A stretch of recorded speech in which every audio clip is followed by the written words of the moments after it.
नमस्कार। आ, आज हम एक कहानी में देखने जा रहे हैं। ईश्वर पर भरोसा जब रहता है तो आदमी कैसे संकट से बचता है। तो इस कहानी में हम देखने वाले हैं कि एक तरफ आग लगी हुई है और दूसरी तरफ शिकारी सीधे खड़ा है। ये कहानी एक हिरन का है जो गर्भवती है और अपने बच्चे को जन्म देने के लिए जगह ढूंढ रही है। मौसम भी खराब है। तो हिरनी चारों तरफ से घिर जाती है। तब वह घबराने की बजाय ईश्वर पर विश्वास करती है और प्रार्थना करती है कि I am dear of God, no fear can touch me. इसके बाद अचानक परिस्थिति बदल जाती है। तो देखिए कहानी आगे क्या कहती है। यह कहानी पंचतंत्र की कहानियों से लिया गया है। तो आइए अब हम कहानी पर चलते हैं। एक गर्भवती हिरनी जंगल में अपने बच्चे को जन्म देने के लिए उपयुक्त स्थान खोज रही थी। उसने देखा कि जिस घास पर वह अपने बच्चे को जन्म देने जा रही थी वहां बिजली गिरने से आग लग चुकी है। क्योंकि बच्चे को जन्म देने का समय नजदीक आ चुका था और उसके शरीर में पीड़ा बढ़ती जा रहे थे। उसने देखा कि एक तरफ आग लगी हुई है, उसके नजदीक यानी कि आग पहुंच रही है। दूसरी तरफ एक शिकारी उसे मारने के लिए अपना तीर का निशान लगाए हुए खड़े हैं और तीसरी दिशा में एक शेर आकर रुका है। हिरनी जीवन की सबसे कठिन परीक्षा का सामना कर रहे थे। इन हालातों में हिरनी ने महसूस किया कि हर तरफ मृत्यु उसके ओर बढ़ रही है। अब उसके लिए करने योग्य कुछ भी नहीं बचा था। सिर्फ एक ही कार्य बचा था, प्रार्थना। तो उसने दिल से प्रार्थना की। अब प्रार्थना में कहती है कि मैं ईश्वर की दौलत हूँ, इसलिए कोई भी नकारात्मक शक्ति मुझे छू नहीं सकती। यानी कि चारों तरफ से तो उसको मौत था, दिख रहा था कि मौत है। तो वो ईश्वर से प्रार्थना करती है कि मैं ईश्वर की दौलत हूँ।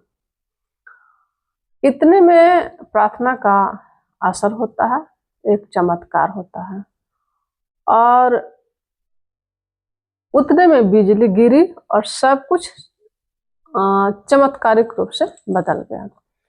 क्योंकि बिजली शिकारी के बाजू में गिरी जिससे उसका निशाना चूक गया और तीर जा करके शेर को लग गया और शेर मर गया। अचानक नजदीक बिजली गिरने के कारण शिकारी भी डरकर भाग गया। पल भर में तूफानी हवाएं चलने लगी, बारिश शुरू हो गई और आग भी बुझ गए। अब देखिए एक प्रार्थना से कैसे एक हिरनी की जान बचती है और प्रार्थना का कितना असर होता है। तो दिल से प्रार्थना की गई प्रार्थना भगवान सुनते हैं और एक प्रार्थना ही है जो ईश्वर से अपना दर्द कहता है आदमी और ईश्वर तत्क्षण तुरंत मदद करते हैं। इस कहानी पर हम मनन करने से ये देखते हैं कि प्रार्थना और विश्वास की ताकत का कितना बड़ा परिणाम मिलता है। कभी कभी घटनाएं इतनी भयानक दिखाई देती है कि अब तो सब कुछ संभव नहीं है ऐसा प्रतीत होता है, मगर ऐसे समय पर उम्मीद, विश्वास और प्रार्थना